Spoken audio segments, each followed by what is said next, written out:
Olá, povo de Deus, quinta-feira, 1º de setembro de 2022, 22ª semana do Tempo Comum. A nossa reflexão de hoje é a partir de 1 Coríntios 3, de 18 a 23 e de Lucas 5, de 1 a 11. Irmãos, ninguém se iluda.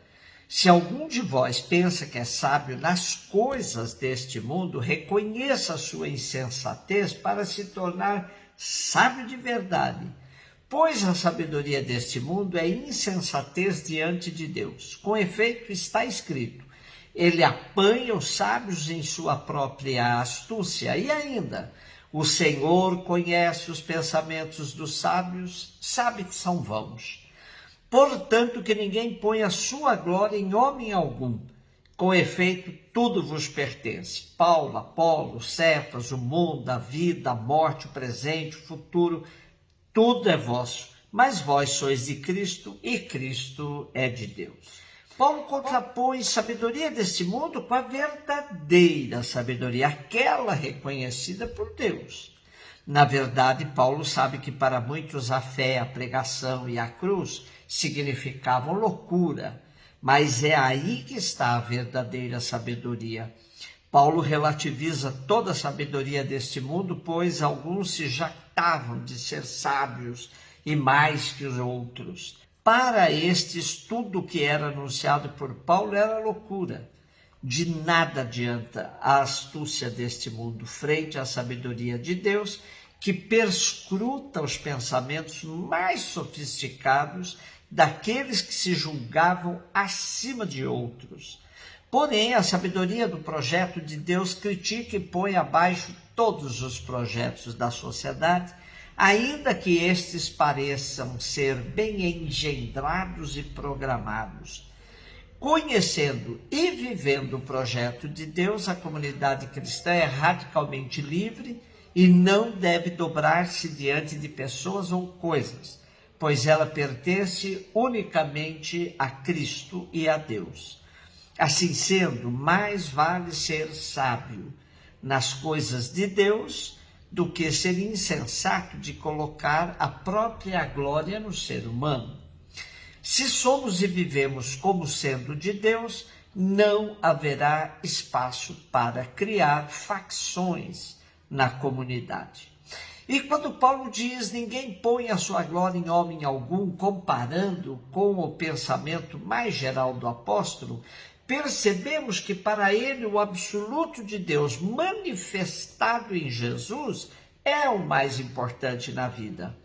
Ele mesmo disse que depois de ter encontrado Jesus Cristo, tudo mais virou lixo em sua vida.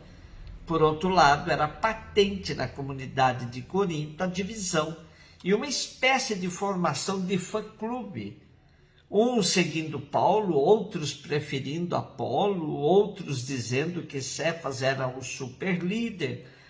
É mais ou menos como acontece hoje em relação aos padres dos movimentos e da mídia. Ao invés de fazerem discípulos para Cristo, fazem seguidores de si próprios.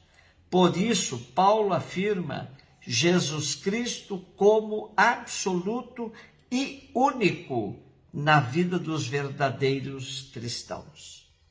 Lucas 5, de 1 a 11, Jesus estava na margem do lago de Genezaré, e a multidão apertava-se ao seu redor para ouvir a palavra de Deus.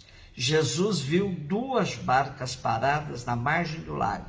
Os pescadores haviam desembarcado e lavavam as redes. Subindo numa das barcas, que era de Simão, pediu que se afastasse um pouco da margem. Depois sentou-se e da barca ensinava as multidões. Quando acabou de falar, disse a Simão: avança para as águas mais profundas e lançai vossas redes para a pesca. Simão respondeu: mestre, nós trabalhamos a noite inteira e nada pescamos. Mas, em atenção à tua palavra, vou lançar as redes. Assim fizeram. E apanharam tamanha quantidade de peixes que as redes se rompiam. Então fizeram sinal aos companheiros da outra barca para que viessem ajudá-los. Eles vieram encher as duas barcas a ponto de quase afundarem. Ao ver aquilo, Simão Pedro atirou-se aos pés de Jesus, dizendo: Senhor, afasta-te de mim, porque sou um pecador. É que o espanto se apoderara de Simão e de todos os seus companheiros por causa da pesca que acabavam de fazer. Tiago e João, filhos de Zebedeu, que eram sócios de Simão, também ficaram espantados. Jesus, porém, disse a Simão: não tenhas medo. De hoje em diante, tu serás pescador de homens. Então levaram as barcas para a margem, deixaram tudo e seguiram a Jesus. Os biblistas costumam destacar como nova secção o que vai do capítulo 5, versículo 1 ao capítulo 6, versículo 16 de Lucas.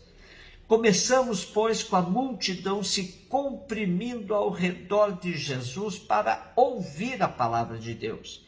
É uma clara referência às comunidades cristãs, cujo centro é mesmo a palavra de Deus, encarnada no Verbo, em Jesus. Outro dado interessante é que Lucas diz que Jesus, sentando-se, dali se pôs a ensinar a multidão.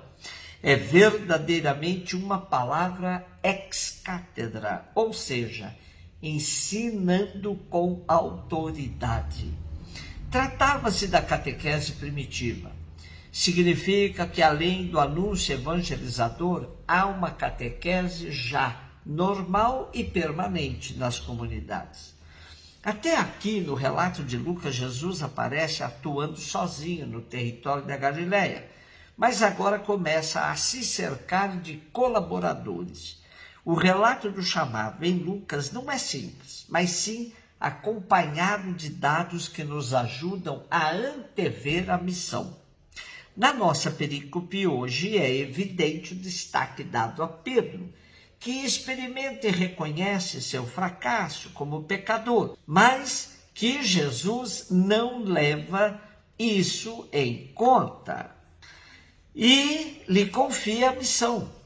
A reação de Pedro frente ao mandato de Jesus: avança para as águas mais profundas, lançai vossas redes para a pesca, foi de uma certa incredulidade a sua reação. Mas mesmo assim ele diz a Jesus: em atenção à tua palavra.